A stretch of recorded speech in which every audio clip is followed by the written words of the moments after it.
Good afternoon. Welcome to this forum organized by the Cato Institute. My name is Ian Vasquez. I direct the Center for Global Liberty and Prosperity at the Cato Institute. We at Cato have long studied the role of foreign aid in promoting U.S. foreign policy goals, many of them quite laudable. Over the course of more than 6 decades, an abundance of evidence has accumulated, however, showing that aid has a very poor record either at promoting economic development or reform, or indeed of supporting U.S. security interests. In terms of growth, aid has caused typically more harm than good, the record shows, causing dependency and a buildup of unpayable debts in some of the largest recipients. In terms of national security interests, aid has often helped entangle the United States in complex local disputes it cannot solve, often with quite disastrous consequences. Leading thinkers in recipient countries around the world are also increasingly documenting some of these harms in their own countries. I'm pleased that our speakers today from the Jerusalem Institute of Market Studies are a prominent example. They're doing an admirable job educating the public and policymakers in Israel and beyond about how U.S. policy is actually helping to set back the agenda on, in favor of free markets and peace in the broader Middle East. This issue is of extreme importance. The U.S. relationship with Israel and the Middle East is a defining feature of U.S. foreign policy. So today's forum, does the Middle East need U.S. aid, is actually asking one of the most consequential questions in U.S. Foreign policy. Given the Arab uprising and the big changes that are going on in many Middle Eastern countries and bigger changes still on the horizon, the discussion today is even more timely. Indeed, the United States is considering a debt relief of Egypt, and it is pushing the IMF to lend billions more in an effort to promote reforms and the types of policies that many of us would agree with. However, it is worth asking, will this really help to promote reforms and prosperity? We've been down this road before. But I'll stop doing the talking and listen to the experts in the region. Before I introduce our speakers, let me just mention that there are index cards on every chair or next to you, so that in the course of the discussion, if you have a question that you would like to ask, simply write it down and we'll be collecting those questions for the question and answer period. Our first speaker is Robert Sauer, who is the co-founder and president of the Jerusalem Institute for Market Studies, which I should say has established itself as the leading market-oriented independent think tank in Israel on public policy issues. He received his PhD in economics from New York University. He moved from the U.S. to Israel, where he was a professor of economics at Bar Ilan University, Tel Aviv University, and later at the Hebrew University of Jerusalem. Currently, he is professor and chair of economics at the University of Bristol in the UK. Robert Sauer has published studies in leading economic journals such as Econometrica, the Journal of Political Economy, the Review of Economic Studies, the Journal of Labor Economics, and the Oxford Review of Economic Policy. It is my pleasure to welcome him to the podium. Okay, thank you, Ian, very much for that introduction, and thank you all for, and to the Cato Institute, and thank you all for coming this afternoon. So what I'd like to talk about is U.S. aid to the Middle East, the economic and strategic implications for Israel. So what I want to do first is just lay out the basic facts, show you some of the numbers about U.S. aid to the Middle East, and then I'll try to argue why U.S. aid to the Middle East is not a pro-Israel policy, and then I'll offer some policy recommendations for ending U.S. aid, not to Israel alone, but to the Middle East as a whole. Now, just to show you the numbers and the facts, if you look at the bottom right cell, you see that in fiscal year 2011, the administration requested $7.1 billion for the Middle East, and there's $3 billion in military aid that goes to Israel, $3.025 billion. But over $4 billion, the rest goes to Arab countries, Egypt being the largest recipient, Egypt receiving $1.558 billion, 1.3 of which is military aid, and $250 million being economic aid. And then there are small amounts going to Jordan, the Palestinians, Lebanon, and some other countries in the region. Now, why is it that we believe that this situation is not in Israel's interest? First, it fuels a Middle East arms race and an economic loss for Israel. So estimates that have come out show that for every $1 in military aid that goes to Egypt, that Egypt receives, Israel must spend between $1.60 and $2.14 to maintain the qualitative military edge. That is the same ratio of military strength. Now, since Israel receives $1.50 for each dollar that Egypt receives, that is $1.50 in aid, in military aid, that means that it's a net loss in economic terms to Israel. Israel needs to spend between 10 cents and 64 cents out of its own treasury to maintain the military balance as is. So a corollary to that is, in the absence of aid, there would be less arms in the Middle East, if you like, and more disposable resources or disposable income for Israel. The second reason that we believe that it's not a pro-Israel policy is that it hurts the Israeli defense industry, causing an economic loss for Israel. So there's a requirement in U.S. aid to Israel that 73.7% of that aid must be spent on U.S. equipment. So that translates into less military expenditures of the IDF in Israel itself, that is for the domestic Israeli defense industries. So as an example, for example, the Galil rifle as opposed to the M16, it's thought that that domestically produced, Israeli-produced rifle is more appropriate and is less expensive for Israel, yet because of the requirement to spend some of that money, the majority of that money, in the United States, that is not purchased to the same extent it would be if there was no aid and Israel had to fund its own defense expenditures, and that causes quite a big loss to the Israeli defense industries. Now, when the IDF does not use Israeli defense equipment, what happens is that they also lose contracts with other countries to export that weaponry. So there's another loss to the defense industry. It turns out that the use by the IDF of Israeli-made products is a stamp of approval and something that is desirable and is something that is marketable. So the Israeli defense industries lose contracts for that reason. There are some other issues. For example, direct offsets. Often when a country purchases weaponry from the United States, there's a type of rebate. Often a direct offset is transferring a production line for that equipment to the country itself. But Israel does not get that same amount of direct offsets from the purchases of American equipment, given that it's being funded by aid.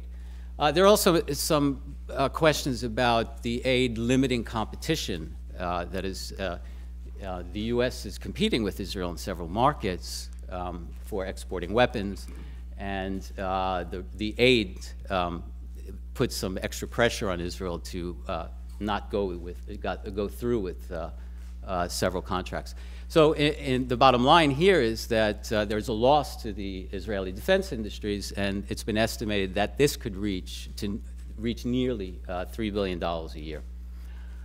Third, as Ian mentioned, foreign aid in general, we know, there's plenty of evidence, tends to block pro-market reforms. And this is also true in Israel, we believe, that if Israel had to replace the $3.1 billion a year by itself, which it totals between 18 and 22% of its defense budget, then Israel would likely have to implement some efficiency measures to be able to fund that amount of money by itself. Now, it's interesting to note that Israel would not have to raise the full $3.1 billion. As I mentioned, there would be lower total defense expenditures due to the purchase of cheaper equipment in Israel or from other countries. And there would also be an overall demilitarization without aid to the Middle East as a whole. There would also be more tax revenues from increased employment and corporate profits from the defense industries, from these increased domestic arms purchases, offsets, and also export contracts. And the last thing to note is the gas discoveries that were recently found in the Mediterranean off the Israeli coast in Israeli territorial waters is projected to bring in $140 billion in government revenues over the next 30 years, which amounts to approximately $4.67 billion a year in government revenues. So you could see that that clearly could offset the loss of 3.1 billion. So what are our policy recommendations? What do we think should be done? Well, we believe that, of course, aid, U.S. aid, should be cut to the Middle East entirely, not just Israel. I should emphasize that. And what Israel could do, what the U.S. and Israel could do, is to negotiate a gradual reduction in that military aid in return for increased co-funded activity. So now there's plenty of joint research and development, especially on missile defense, that's going on at the moment between the U.S. and Israel, and that should continue. This is 50% funded by Israel and 50% funded by the U.S. So that's a good model to continue with. So there could be a gradual reduction over time in the aid component, in return, one can say, for an increase in contracts with the U.S. For co-funded R&D. Now, there's a model for this negotiated reduction. This actually took place with the reduction in economic aid to Israel and an increase in military aid that started in 1998. There was a $120 million reduction per year starting in 1998 in military aid, in economic aid, sorry, and an increase of $60 million per year in military aid. So there was a net decrease of $60 million per year until it reached zero in 2008. So what we could do is aim to reduce the military aid component now through fiscal year 2019, when the agreement, the new agreement that was signed in 2008 with the Bush administration expires. So there could be a reduction, gradual reduction, as I mentioned, in the military aid, and an increase in the co-funded activity until that time. And the second aspect of that is, of course, that the economic and military aid to all Arab countries should be reduced at an equivalent pace. So as the amount is reduced over time to Israel, the amount should be reduced at the same 3-to-2 ratio to Arab countries as a whole as well. So there's it's sort of well understood that there's a 3-to-2 ratio between Israel and the Arab countries in aid. So this is similar to when the net $60 million loss to Israel since 1998 was accompanied by a $40 million reduction in aid to Egypt, maintaining that 3-to-2 ratio. So there's a model for what we're recommending. Now, we also believe that this should be a voluntary negotiated solution, and this should be much preferred over forced cuts. Forced cuts did happen in the past. In fiscal year 1986, following the Gramm-Rudman-Hollings Act, or the Balanced Budget and Emergency Deficit Control Act of 1985, there was a 4.3% reduction in foreign aid accounts across the board. So it has happened. There is a precedent for this. And now, according to the Budget Control Act of 2011, we might have an 8.5% decrease or cut to all foreign aid accounts in fiscal year 2013.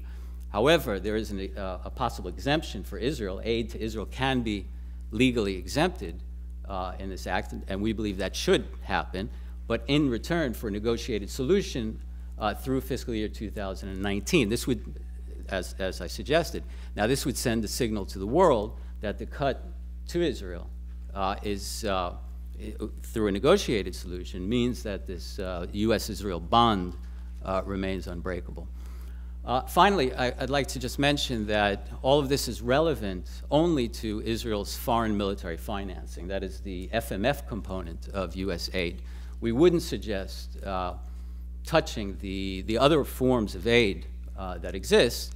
There are no great problems with that. For example, the U.S. loan guarantees to Israel, which is also a type of co-funded activity, and also the emergency U.S. Weapons stockpile that is also worth about $1 billion a year in Israel. And that is a type of aid that we don't suggest touching. It's really just a component which is the conditional aid of the where 73.7% has to be spent on American equipment. So I think I'll stop there. Thanks. Thank you. Our next speaker is Corinne Sauer, who is the co-founder and executive director of the Jerusalem Institute for Market Studies. She earned her master's in economics at the University of Aix-Marseille in 1987 and was an Austrian economics fellow in the economics PhD program in New York University in the 1980s and up until 1990. She is an expert in data analysis and education economics and is the director at the Center for Data Analysis at the Institute. Please help me welcome Corinne Sauer.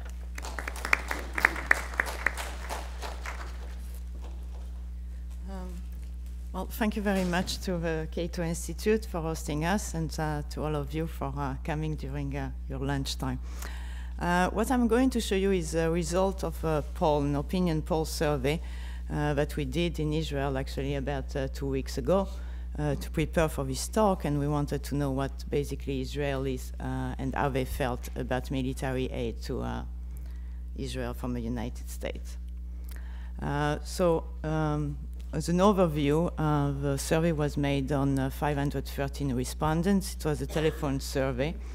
As you can see, it was made during the last week of August, and the margin of error is about plus or minus 4.5%. The survey, the language was made in Hebrew. We wrote the question in English, but there were interviews in Hebrew. And it's a representative sample of the Israeli Jewish population. So which means basically it represents about 80% of the Israeli population. We didn't interview the Arab population for 2 reasons. One, because it's much more difficult to get to them and to get a representative sample through telephone survey, which would have meant that it would have been in the house and a face-to-face interview, and we didn't have time to do it. So you have to keep in mind that this is based on the Israeli Jewish population.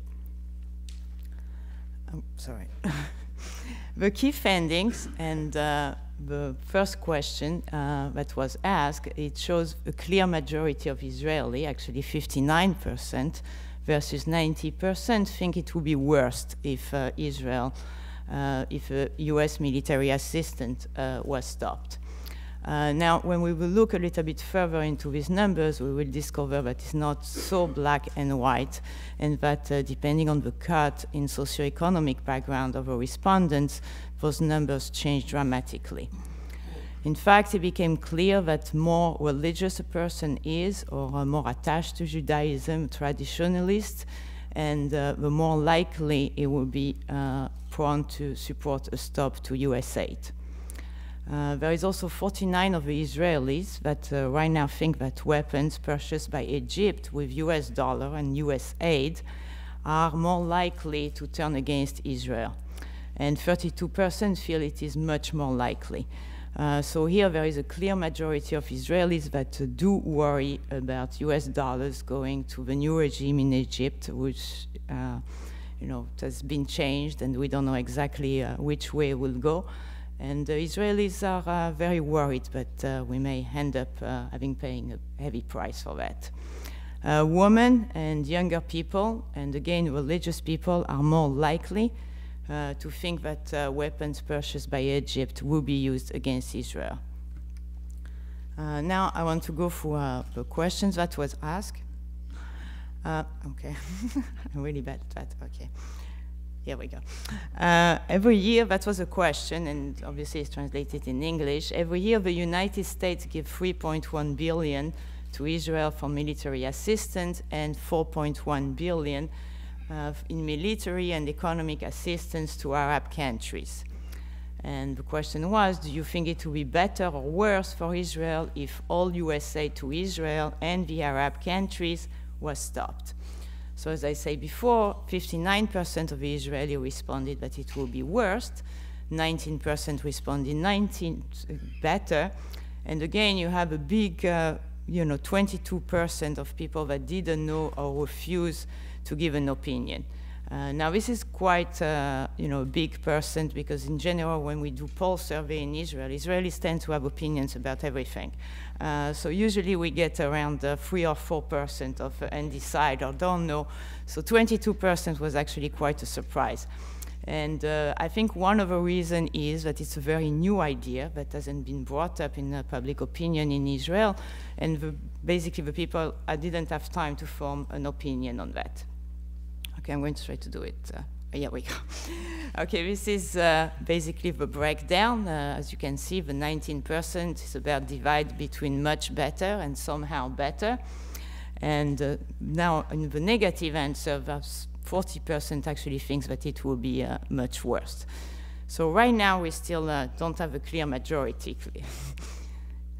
Now, on this table, we can see the difference. So the first top table shows the difference by level of religiosity. Secular will mean that it's people that are not religious. Traditional will be a little bit more religious. Religious will be really religious, and national religious. And finally, ultra-Orthodox. So if you want, as you go up the scale of religious, you also go up the better. In other words, people which more and more religious, also they tend to support a cut to US aid to the Middle East. What's written here is GLM02, is the Jerusalem region, which also tends to be more religious. And the last column, which says Sharon 09, which is the Tel Aviv region. And as you can see, in Jerusalem, it's more than almost triple the number of Tel Aviv that do support a cut to US aid. So this is, very strong results.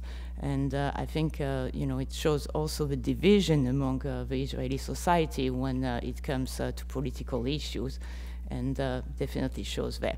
Now, the bottom table is divided by political party. Now, you probably all know the Likud, since it's the party of our prime minister. And there, actually, 57% of the people that affiliate themselves with Likud are in favor of stopping US aid to Israel and the Middle East. The Shas, which is a religious party affiliated with a branch of Sephardim Jews, is also very much in favor of it, for less than the Likud. Now, when you look at the leftist party, Meretz, then you get only 19% of the people that will support a cut to US military aid.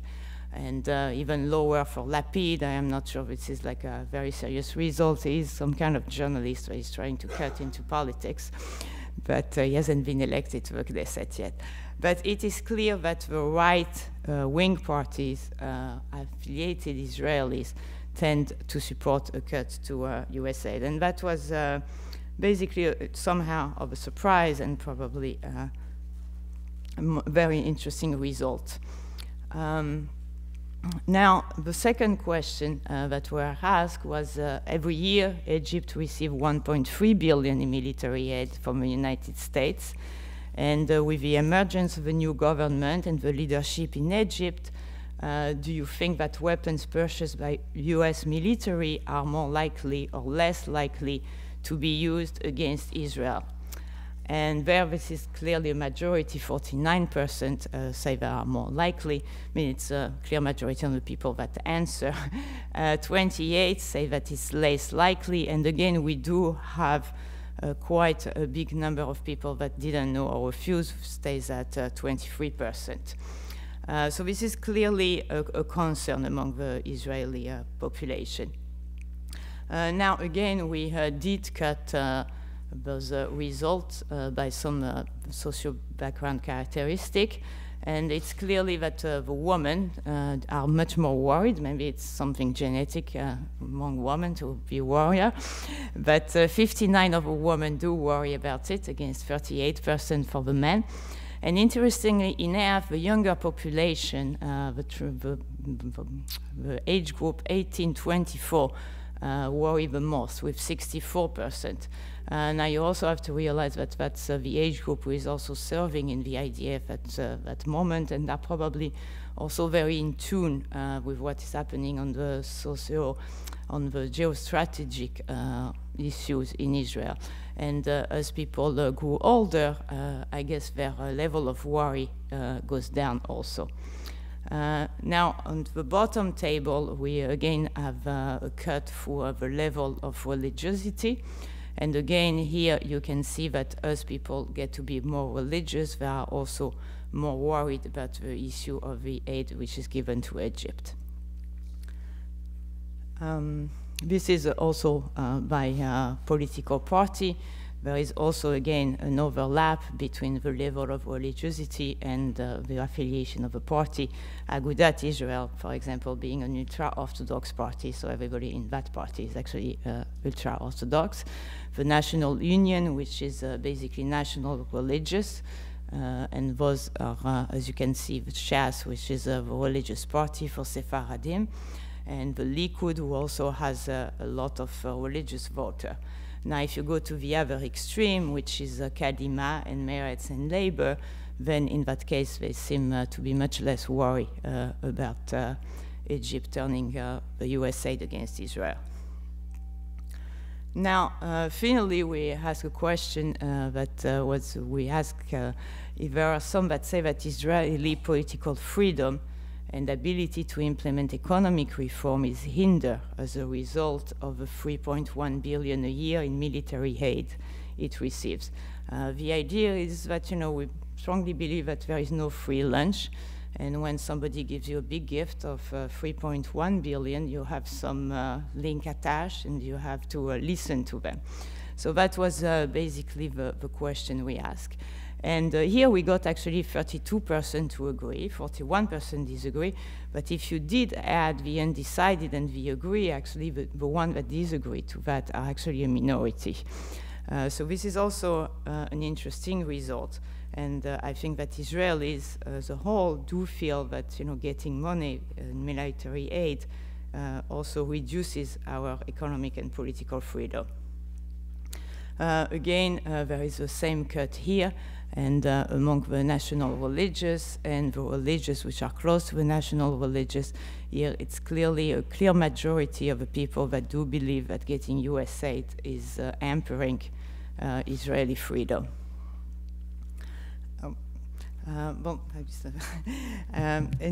So I think that what can be noted in those results is that basically I thought the Israelis are not abandoned totally their mind on the subject. It is clear that the religious and the national religious and the right-wing party are in favor of cutting USA to all the Middle East. It is clear that it's not just to cut to Israel, it will be to cut to the whole region, and this is something that, as Robert said, we are recommending. Thank you, Corinne. Those are really fascinating, maybe unexpected results. So we've heard about what some Israelis think about the U.S. relationship. I've asked our next speaker to talk a little bit about the U.S. point of view. Before I introduce him, I just want to remind you that there are index cards for some of you who came in a little bit late. If you want to ask a question, write your question on that index card, and we can collect them during the question and answer period. Doug Bandow is a senior fellow at the Cato Institute, and he specializes in foreign policy and civil liberties issues. He was a special assistant to President Ronald Reagan, is an ubiquitous presence in the media, writes columns frequently in the most prominent outlets in the United States and internationally, and will speak for some 10 minutes or so on this topic. Thanks, Ian. It's a great pleasure to be here. It's a pleasure to share the podium with the Sowers. I participated in a conference in Jerusalem back in May that the Institute had. It's a wonderful outfit doing great work in Israel, looking not only at issues like these that affect America, but most obviously issues that affect Israel in terms of economic reform, and a lot of wonderful work trying to promote a freer society there, so I commend them on their good work. I'm certainly pleased to see them come to the United States and raise this issue. I mean, the United States has dealt with the issue of foreign aid for 50, 60 years. Foreign aid, kind of became a major American policy initiative after World War II. We had the Bretton Woods institutions, the World Bank and the IMF, and as well as we've had regional offshoots created and a bilateral aid program to the Agency for International Development for years. And trillions of dollars have been transferred internationally from various institutions, both bilaterally and trilaterally, or multilaterally. And the result, I think the experience suggests the result has not been good. That unfortunately it's very hard to promote development through aid transfers. That very often it's not foreign aid, but it's really foreign hindrance. That what one is doing with making these kind of financial transfers tends to be empowering governments and creating dependency and reducing reform. Like really the reverse of what one would expect with foreign aid. That what we've seen in a lot of countries that have received aid is we've reinforced state control of the economy. The one has tended to benefit elites as opposed to the average people. And the one has slowed down a developmental process, that it's really taken the end of foreign aid to some of these regimes to convince them to make transformational reforms. And I think we see, Israel is very different in this level of development, but I think we see some of the same pathologies here that are problematic. Israel is kind of a schizophrenic economy in certain ways. It has a very well-developed high-tech sector that I think even America can envy in terms of its ability to reach world markets. I think much of that comes from the quality of officers and NCOs in the Israeli military who have to make decisions and come out very well prepared for these kinds of entrepreneurial occupations. Nevertheless, it also has sectors of the economy that are traditional, that are subsidized, that are sheltered.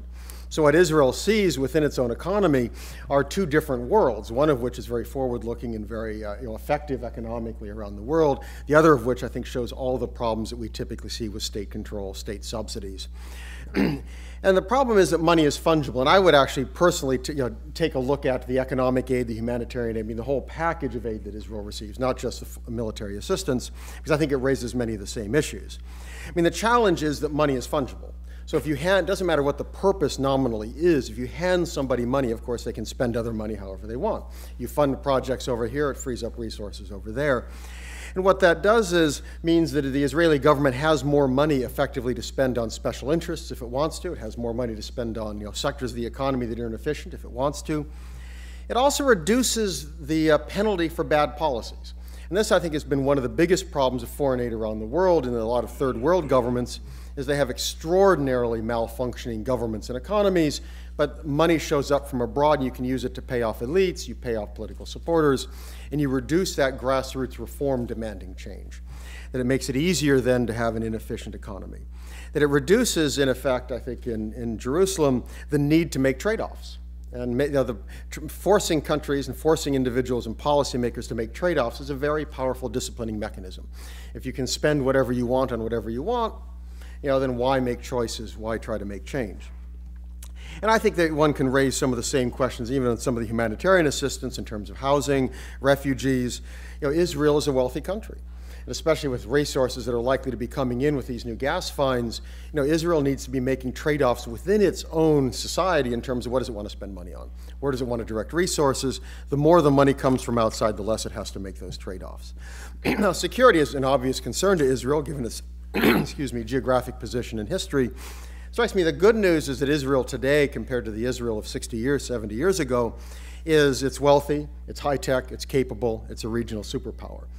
And it has the resources itself, again, to make the security decisions that it needs to make. It's not clear that it needs this transfer of wealth from the United States to try to promote its security. What it needs to do is make more efficient spending decisions within its own society, where it wants to divert the resources that it has and make those choices and spend them well. And I think the irony, I think the great work that's coming out of the Institute and the Sowers is pointing out how the nature of U.S. foreign aid in certain ways hampers Israel's ability on its own to support its own security. that aid and government spending always has conditions. And what we see is there are even conditions applied to Israel. Israel has very strong political support in the U.S., but that doesn't change the fact that aid to Israel comes with conditions, and those conditions, very oddly, are hurting Israel's security. Spending on American weapons, which is good for American arms manufacturers, but is not necessarily good for Israel, because they may be spending more on weapons that are not as effective. It also hurts the development of domestic industries, as we've heard, in terms of security, which for Israel is very important. For a country like that, having its own indigenous industries is a very important aspect of its security. And finally, you're basically subsidizing an arms race in the Middle East.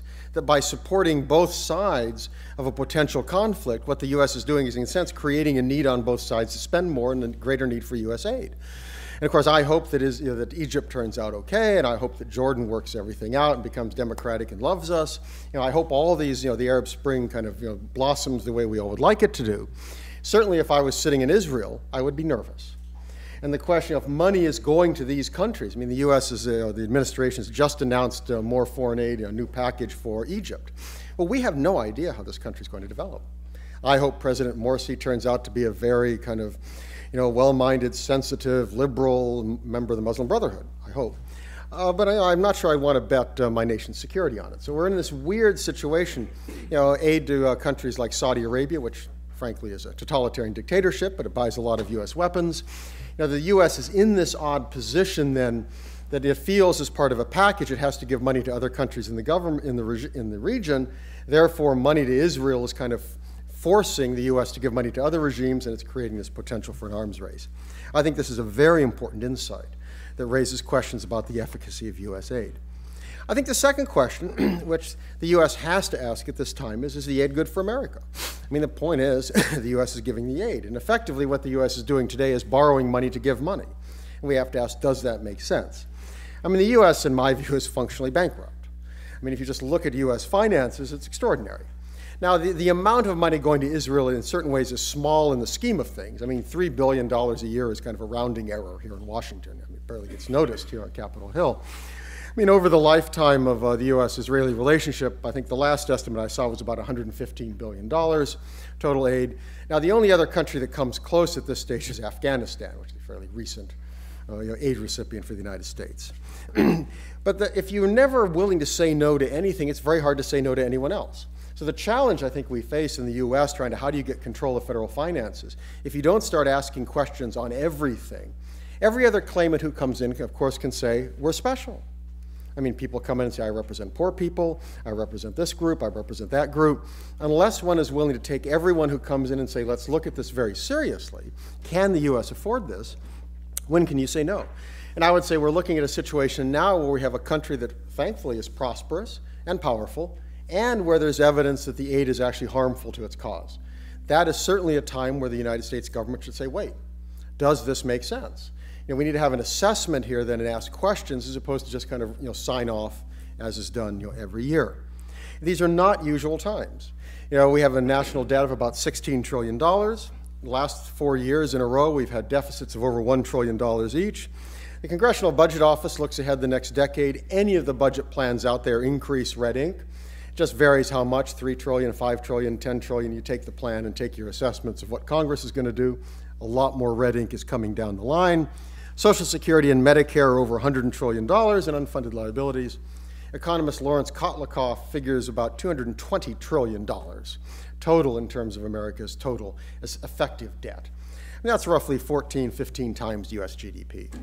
At a time like that, the U.S. has to step back and ask of every expenditure, does it make sense? Can we afford it? Should we be borrowing money and mortgaging our future for this expenditure? That question needs to be asked. Finally, the U.S. has to recognize that a kind of aid year in and year out inevitably identifies it with policies that are not well liked elsewhere in the world. Now, I don't want to get in the swamp of arguing about Israeli policies, are they good or bad? The reality is, if the U.S. gives money essentially without thought, that is, every year in and out gives the cash, that suddenly has become a symbol of the U.S.-Israeli friendship. And that friendship runs very deep, and frankly, it's not based on aid or money. It's based on many other things. But aid has become kind of the symbol of that friendship. And since money is fungible, anyone looking around the world who doesn't like Israeli policies can tell themselves America's funding it. Because if the U.S. is providing aid for Israel, whether it's war in Gaza, whether it's occupation policies, any number of things, people will make the argument that it's America. America's behind it, America's subsidizing it. And there's an odd thing here, because what happens with the U.S. sees this identification and feels under pressure, it then goes to Israel and tries to control Israeli decisions. Now, Israel has to make its own decisions on its national security. Israel, ultimately, it's a small country, it's surrounded. These are not easy security decisions. Israel has to make those decisions. However, from the United States standpoint, if the U.S. is going to be identified with whatever Israel does, we can look, forthcoming, whatever happens with Iran. I can't predict, I have no idea. But if we're in a situation where the U.S., Washington, is effectively identified with Israel on anything that Israel does because of these policies, that's another cost. And it redounds on Israel because inevitably American politicians will show up in Jerusalem and Tel Aviv and start saying, this is what we want, you should do this, you shouldn't do that, this sort of thing. Because, understandably, it affects the United States. That there's no distance there for Israel to be making its decisions on national security without feeling pressure from the United States, because the U.S. inevitably will apply pressure because it's giving all this aid. So I think what we see here is kind of two ways that this is a harmful limitation on the independence of both countries. It really, to my mind, brings it back to the issue of Israel in terms of freedom of action that's going to be inhibited. And that, of course, creates frustrations and anger within the relationship. Nobody likes to have foreign politicians show up in town telling you what to do. Even if you're fairly friendly in terms of your countries, it's still an irritant to have somebody else show up and tell you what to do, especially when your feeling is my security. It's far more important for me than you. Who are you to lecture me in terms of what we do to ensure the survival of our nation? So I think this is a very good, this briefing and the work that the Sauers are doing is very useful to kind of point out how American and Israeli friendship is obvious and it's enduring. It's based on many things. But what we see is that foreign aid seems to become as one of the most important symbols of that friendship, and I think that's unfortunate. It's creating a political symbol of a friendship that's far deeper and matters far more in other things. And this is a good time to step back and say, does this aid policy make sense? Especially from the standpoint of a United States that is functionally bankrupt. I mean, the U.S. has to start making tough decisions. It will be easier to make those tough decisions if everyone within the process believes and sees that tough decisions are being applied to everyone, that trade-offs are being made for everyone. There are no favored clients, nobody gets in with an exemption, but instead we ask the question of everyone, is this a good policy, does it make sense? If that's the standard, I think that the policy that Rob outlined of kind of gradually getting out of kind of diminishing the aid, I think that is certainly one way to go in terms of moving us over the long term out of this relationship that I think has become problematic on the foreign aid side for both the United States and for Israel. Thank you.